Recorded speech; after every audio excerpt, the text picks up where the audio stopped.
मनुष्य की दी हुई चीज़ें या मनुष्य के दिए हुए दुख तो हम झेल सकते हैं शायद, लेकिन जब समय दुख देता है, जब परमात्मा दुख देता है, यूँ कह सकते हैं हम, तो वो झेलना बड़ा कष्टदायी हुआ करता है या नहीं झेला जाता।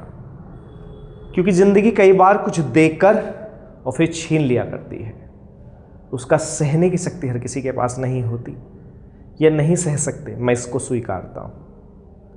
इसीलिए आप देखते होंगे कई बार कि कोई छोटी छोटी बीमारी से भी मर जाया करता है, या उसको कोई बीमारी नहीं होती तब भी वह मृत्यु की तरफ बढ़ जाया करता है। और कई बार कोई बहुत बड़ी बीमारी से भी वापस निकल आता है। उसका सीधा सीधा एक यही कारण है, क्योंकि वो आत्मिक तौर पे, मानसिक तौर पे बहुत ठीक है, उसकी ज़िंदगी बहुत फील गुड है, उसकी ज़िंदगी में बहुत सुख है, सुविधाएं हैं, हैप्पीनेस है। तो अगर आपकी ज़िंदगी में कुछ भी अच्छा है, या आप जिससे प्रेम करते हैं अगर वो जीवित है, आपका परिवार जीवित है, आपके वो सारे लोग जीवित हैं, तो समझ लीजिए परमात्मा की कृपा है आपके ऊपर। अगर आपके हाथ पैर सलामत हैं तो समझ लीजिए परमात्मा की कृपा है। फिल्म एक्टर राजपाल यादव ने एक बात बोली थी, बहुत गहरी बात और बहुत सच्ची बात बोली थी, कि अगर आपके हाथ पैर ठीक हैं तो सब कुछ ठीक है फिर। और मैं कहता हूं कि सिर्फ हाथ पैर ठीक हो या ना हो, हालांकि ठीक होना अच्छी बात है, अगर नहीं भी है तो मस्तिष्क जरूर ठीक होना चाहिए।